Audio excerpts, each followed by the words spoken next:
நிர்மலா ஒரு தீவிரமான மென்பொருள் பொறியாளர். ஒரு நாள் அவர் லேப்டாப்பில் வேலையை தொடங்கிய போது மூளைக்கு வேலை கொடுத்தா மட்டும் போதாது, வயிற்றுக்கும் வேலை கொடுக்கணும் என்று முடிவு செய்தார். உடனே ஒரு தட்டு நிறைய டோனட்ஸ், சிப்ஸ் பாக்கெட் என ஒரு சிறிய விருந்துக்கே ஏற்பாடு செய்துவிட்டார். வேலையில் மூழ்கியிருந்த அவர் அறியாமல் சிப்ஸ் துகள்களை கீபோர்டு மேல் தூவல் மழை போல தூவினார்.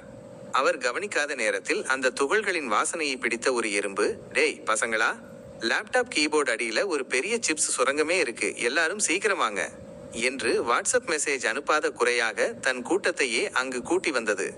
மறுநாள் காலை நிர்மலா லேப்டாப்பை திறந்தபோது அவருக்கு பெரிய அதிர்ச்சி. லேப்டாப் திரையில் எறும்புகள் ஸ்கிரீன் சேவர் போல ஊர்ந்து கொண்டிருந்தன.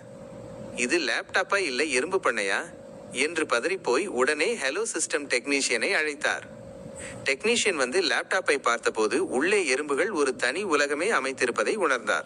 அவர் ஒரு சிறிய புன்னகையுடன், "மேடம், எறும்புகள் உங்க லேப்டாப்பை ரொம்பவே நேசிக்குது போல" என்று மென்மையாக சொன்னார்.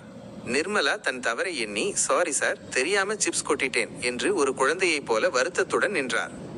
டெக்னீஷியன் மிகவும் பொறுமையாக லேப்டாப்பை திறந்து எறும்புகளையும் உணவு துகள்களையும் அப்புறப்படுத்தி சுத்தம் செய்தார்.